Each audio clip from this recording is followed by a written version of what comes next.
All right, good morning, everybody. It's Monday. It is an absolutely gorgeous day in Northern California, as you can see behind us, or behind Tara, because she's out in her vineyard. And we're going to be talking with her in just a bit. Thrilled to have Tara Beaver Coronado on this morning.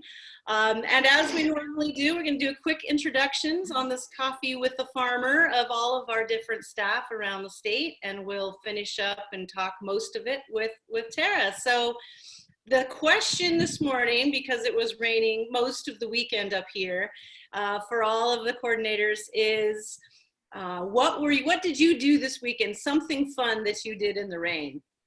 So I'm Mary Kimball. I'm the executive director of the Center for Land-Based Learning. And I know it sounds silly, but actually a barbecued on Saturday night in the rain. We had some cover, but it's like, it's time, we need some barbecue, we need some carne asada. And so my husband and I just went for it. We did a barbecue. So we'll shift it to Dana. Good morning. Good morning. I'm the Tehama County Farms Leadership Coordinator. My name is Dana Baker, and I'm coming to you from Red Bluff. And we as well had a rainy weekend this weekend. So we actually used it to catch up on laundry, and I had my school-age kids work on their schoolwork because I said, now that we're doing this distance learning and the weather's supposed to be beautiful later in the week, let's bust out the schoolwork while it's rainy and we're stuck inside so that later this week, when it's nice, we can work on getting our garden in because that's our goal for the week. So we kind of just did laundry and homework all weekend. Since weekends can't really tell when the weekends are anymore. Yeah, no, exactly. All right, so we'll go down to Katie. Good morning, my name is Katie Wortman. I am the Central Valley Farms Leadership Coordinator. This weekend, prior to the rain, we got our garden in. So with the rain came a good soaking, and we did a lot of just inside stuff. Yesterday was movie day and just cuddling, and I have a 5-year-old daughter, so that's kind of basically all we did. And yeah, we're just waiting for more rain. Out the window. Yeah, so awesome. I love it. Yeah. Romy.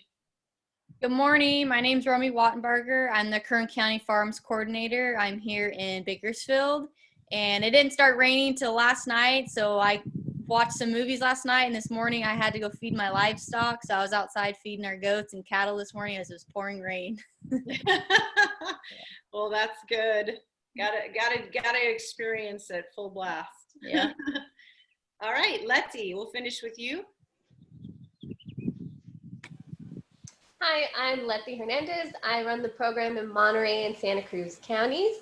This weekend, I was able to watch that new Disney movie, Onward, which was really great. We watched with the kids, and just staying warm inside has been really nice. So.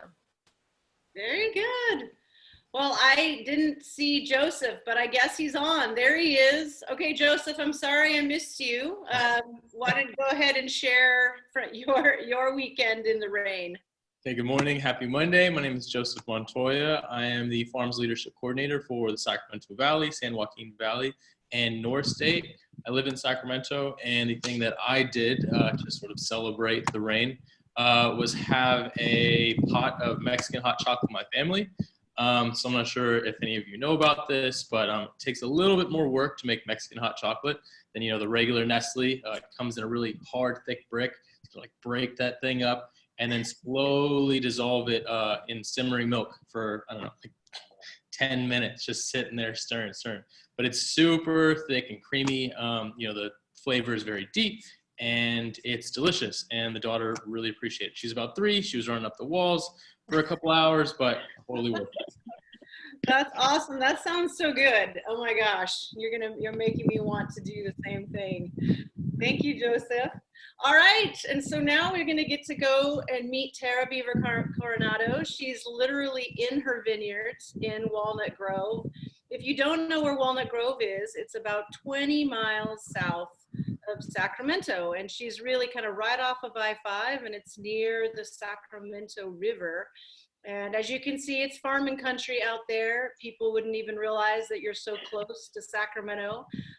So Tara, I'm going to just briefly say, first of all, that she was a member of our California Farm Academy class of 2015. That feels like a really long time ago now.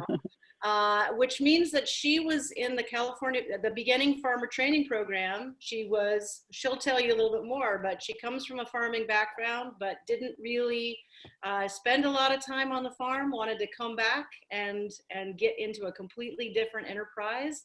And so she needed some background as to how to do that. And so she was a member of our training program back in 2015. That's how we originally met. But I'm going to let her take it from here, a little bit of her story, and then we're going to learn some more about her vineyard and more about the things that she's really passionate about. So go ahead, Tara. All right. Thank you so much, Mary. Hi, everyone. I'm Tara. I am the owner of Beaver Vineyards. And like Mary said, I grew up in a farming family. My dad mainly grows corn and alfalfa. I definitely was a farm kid. I was out running around barefoot all the time. I loved that, but it just like wasn't ever really talked about, like for me to be a farmer. So I went off, I kind of tried to find what I like to do. And I ended up kind of thinking I wanted to be a teacher.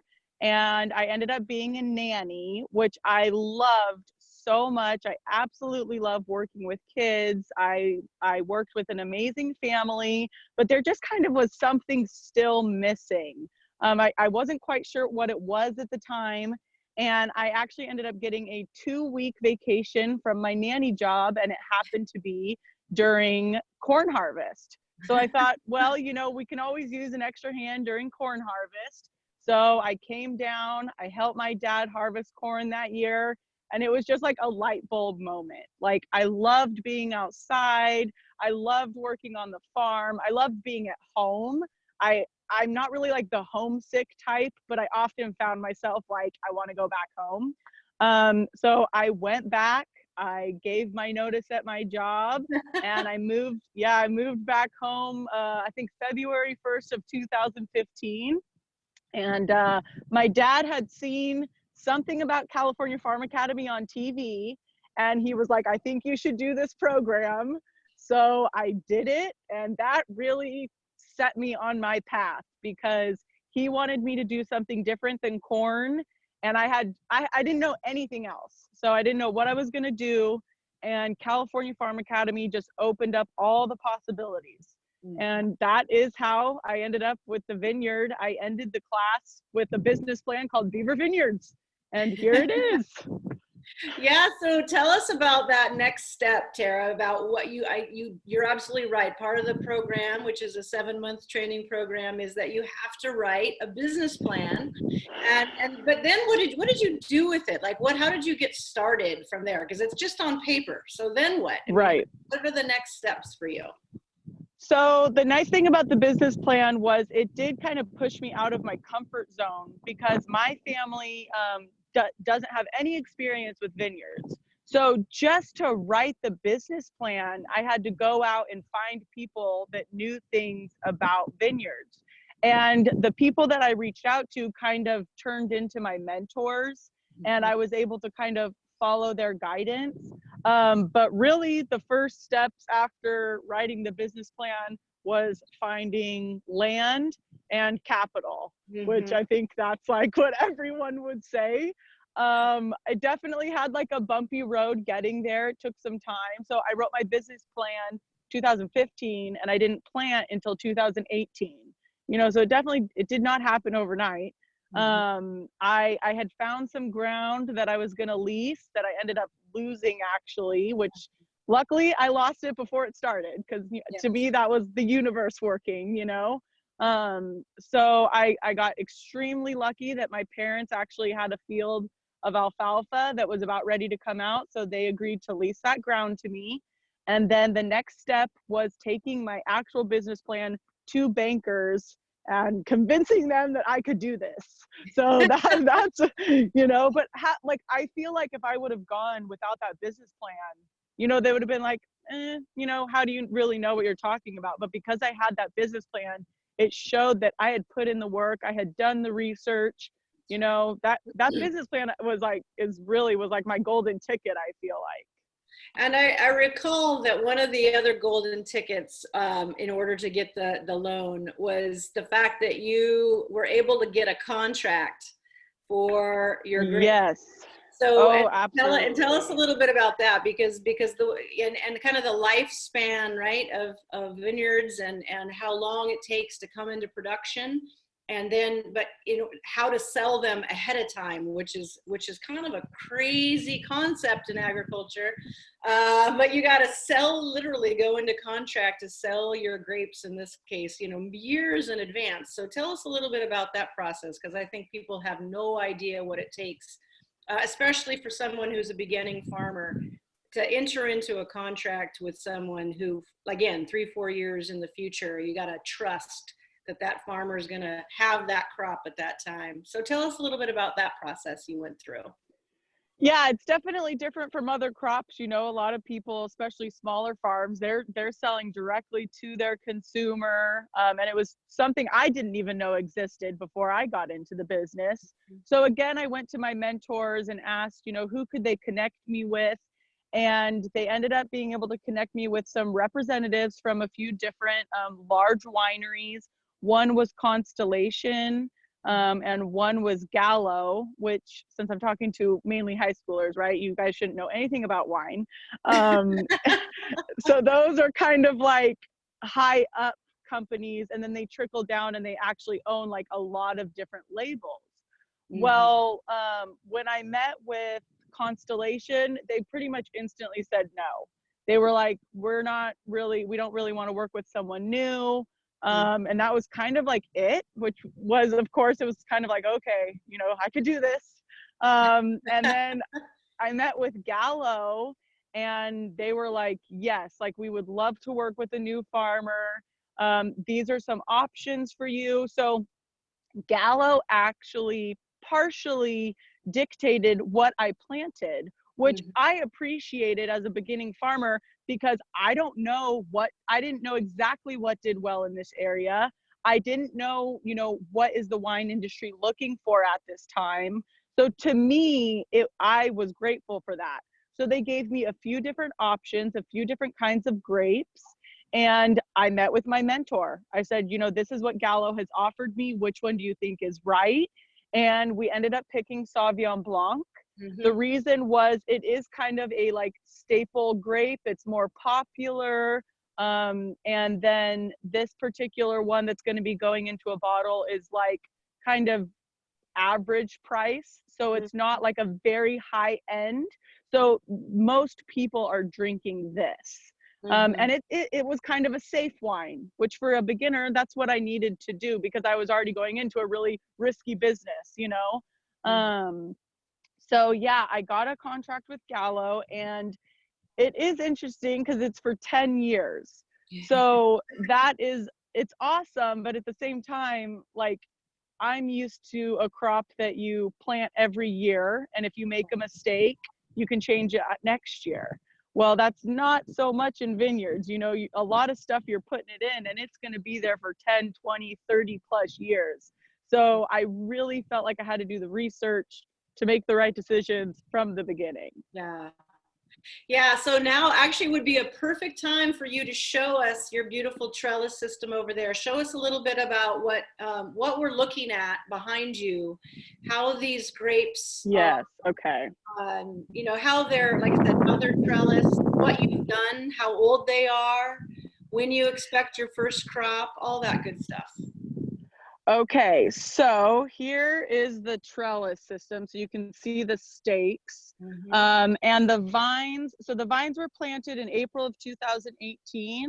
They were dormant vines, so they were already a year old, and it takes 3 years to get your first crop. So this year will be my very first crop. Oh my gosh. So the vine is planted about this high. And actually, if you can see, there's like a bulge right here. That's Yes. where the vine is grafted. So there's a certain kind of rootstock, and then they put the Sauvignon Blanc on the top. Right. So it was about this big. And then we tie it on the stake, and then we have these cross arms here. And the vine is trained on the cross arm, and it's trained to go down the wire. So I'm sure when you see vineyards, you see a lot of stakes, and that's kind of what that's for. And then these taller cross arms, we actually still have to put the wire through, but then as the vines grow up, they'll kind of hang over the wire. So that keeps like airflow through here, so you don't get any mold or mildew. And my vineyard is just starting to wake up. So I don't know, let's see. I'm trying to make sure you guys can, I was trying to find, oh, here's a little bit bigger guy. So there's the little, let's see, it's hard. Sorry. Oh, little bug. There we are. There's a little guy. So it's just starting to wake up now. And let me switch the camera really quick. So every single one of these buds has 2 clusters of grapes. Okay. Or one to 2. So this is my crop, you know. So you have to be really careful to not knock these off over time, because then you're losing your crop right there. And they're very easy to knock off when they're that small. But it is cool. It is like they just fall right off sometimes.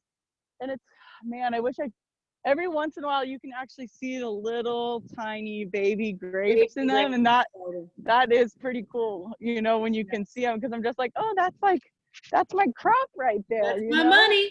So when will you be harvesting? What months do you expect? I don't know if you guys can even see it, but that's like a little grape cluster. Yep, you can see it. So when do you think you'll be harvesting? What month is the plan for this year? I think September is when I'll be harvesting, and we will use a machine harvester. There are that was another part. When I planted this vineyard, we knew we were going to be using a machine harvester. So, the spacing and how the cross arms and everything had to be set up so a machine harvester could go through. Because if you plant really close together, you have to plan for everything to be hand-picked. And it's just like the wine that my grapes are going into isn't so high dollar that it can cover the cost for hand-picking.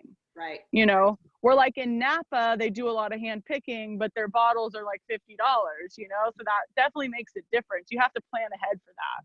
Yeah, absolutely.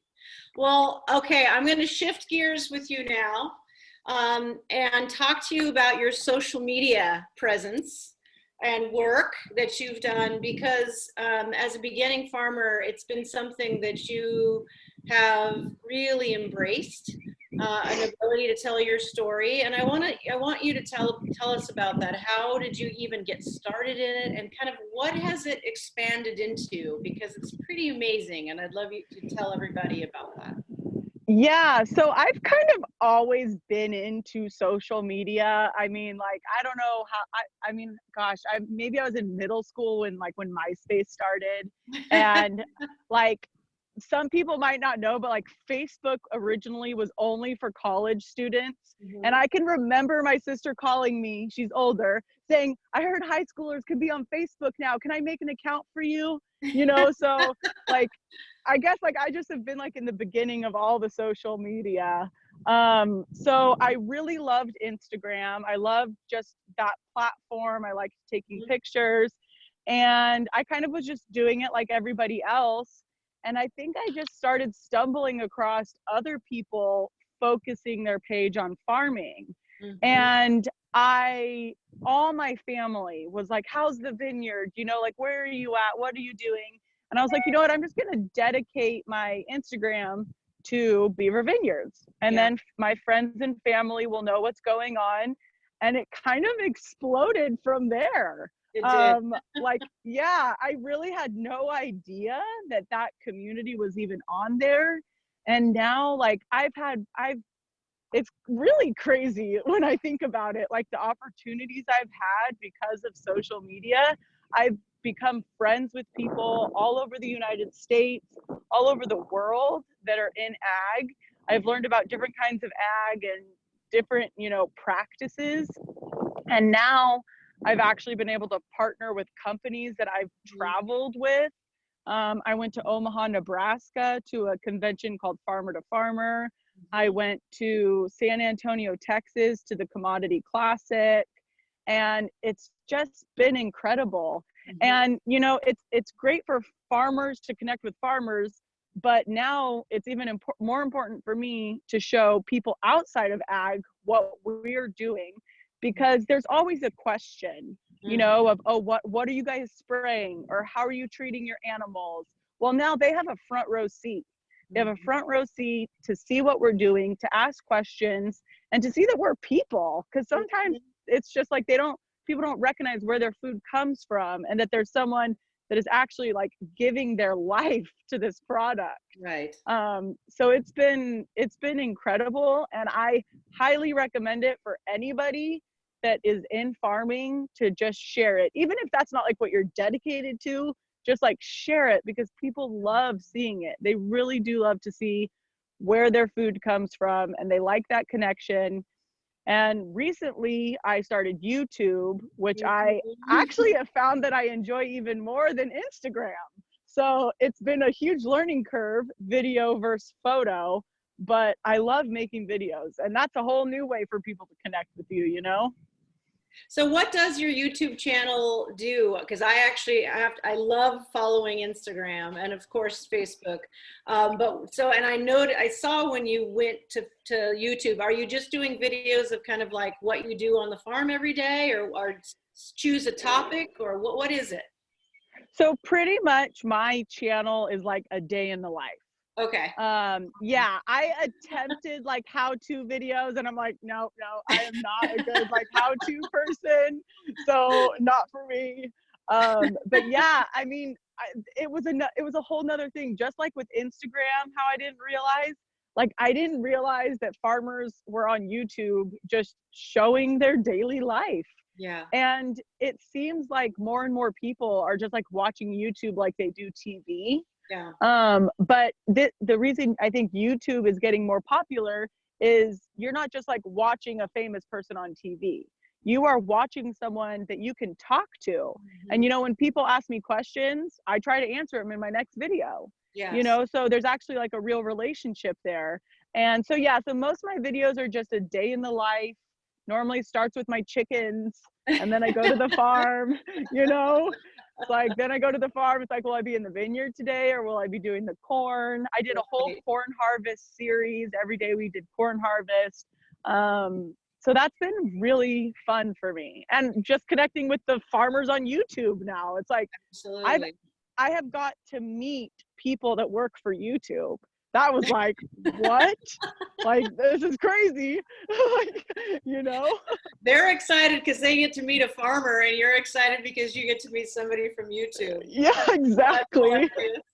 So tell us your, so since people like to follow lots of social media, tell us your handles for everything so we make sure people can follow you. Yeah, so it is Beaver Vineyards. On everything. So Beaver like the animal. And if anyone's wondering why Beaver, it's because it's my maiden name. I get asked that a lot. How did I come up with Beaver? Yeah. And now it's my middle name.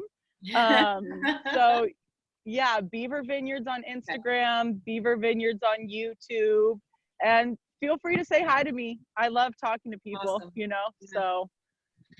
That's great. Well, I'm going to go look at some myself, although I do feel like I know you pretty well. So last question, which is, in some ways, maybe the most important question, Tara, is if you've had a focus on social media, especially on mental health. And I would love for you to share a little bit about kind of why you decided to do that, why you decided to be really open about it, and what has been the response and the reaction from your fans, so to speak, all those people around the country and around the world that are following you. Yeah, so mental health is really, really important to me. I kind of started dealing with some anxiety before I moved back to the farm. And I actually had a very tragic loss 2 weeks after I moved back to the farm. And luckily that I was in CFA, because that helped a lot at that time, you know? Yes. And then you come into farming, and even if you weren't dealing with stress before, you will deal with stress in farming. Like, that is just the reality. You know, your mother nature is in control, you know, so it can be very stressful and very hard at times. And I think it's a lot of farmers feel like they have to act tough, you know, and I have people say it to me even, you know, like, you just got to push through, you know, you're fine, like, you just got to keep going, don't complain. And my goal is really to break that mindset. Like, it is okay to not be okay. And it doesn't make you a lesser person. It doesn't make you weak. Like, the way people care about their physical health, they need to care about their mental health. Like, it is so important. And just because you're a farmer doesn't mean that you have to tough that out, you know? So on Instagram, I do Mental Health Monday, and a lot of people participate. A lot of people share. A lot of people just come to see what other people are saying. And I think it's just so important to realize that you're not alone. You know, all your feelings are justified. You're allowed to feel anxiety, and you're also allowed to feel joy. You know, like, that's another thing. Sometimes if someone else is feeling bad, you don't want to share your own joy. Like, it goes both ways. It's not just about the hard stuff. It's about, you know, being proud of what we've done as well. And it's definitely a passion of mine. I mean, I'm no mental health expert. I'm just trying to open the platform to, like, a safe and positive space. So, I mean, I would love for any of you guys to check that out. And it's very important to me. And I think that it's had a really good impact. Yes, I would agree, just based on seeing the numbers of people that are reaching out, responding, saying how important, you know, those mental health Mondays are to them. So that is, I mean, that must make you feel really good, right? In those times when you are having challenges and stresses, like, that you have that outlet and that ability to connect with other people. Absolutely. Because one thing I tell people is, like, when I first started getting anxiety, I thought I was crazy. Like, I did not know what's going on, you know, and I didn't understand why I was feeling that way. And then I started talking to people, and I was like, okay, it's not just me. Like, these things happen, and, like, here are some ways, like, I can cope with it and manage it. And so that's what I think is important too, for people to really know, like, they're not alone, and there are people that want to, you know, talk to you if you want to talk, you know. Absolutely. Well, to close out, this has been so much fun, Tara, which of course I knew would be super fun. To hang out with you for half an hour. This has been wonderful. And we also have a YouTube channel now. Whoa, crazy. It's not nearly as well liked yet as Beaver Vineyards, but we can only hope that we can get to the Beaver Vineyards level of appreciation and excitement around the country. But is there any last few things you want to say today to the students that are listening right now, but also to people who will be watching this in the future, since it is going on our YouTube channel? Yeah, I just encourage you guys to follow your passion, really. And if you don't know what your passion is right out of high school, that's okay. I think there's a lot of pressure that you should know what you want to do with your life at 18. And I did not know what I wanted to do with my life till, like, 23, you know, and some people later. So just, if you're not feeling it in your soul, just keep pushing on and find out what you want to do that brings you joy and happiness. And I think getting connected with Center for Land-Based Learning is an amazing start to, you know, anywhere in agriculture. I'm very thankful for the program I went through. Oh, that's perfect. Thank you, Tara. And you're bringing me a lot of joy with that back. That is I know, it is gorgeous. And everybody, hopefully you get out at some time today to appreciate even a little walk around your neighborhood, to appreciate how gorgeous it is out there. So thanks again, Tara. We will check in with you maybe in September and see how the Yeah, harvest is going. Good luck with everything, definitely. and we'll talk to you soon. Thank you so much. I really appreciate it. Have a great Monday. You too. Yeah. Thanks. Bye.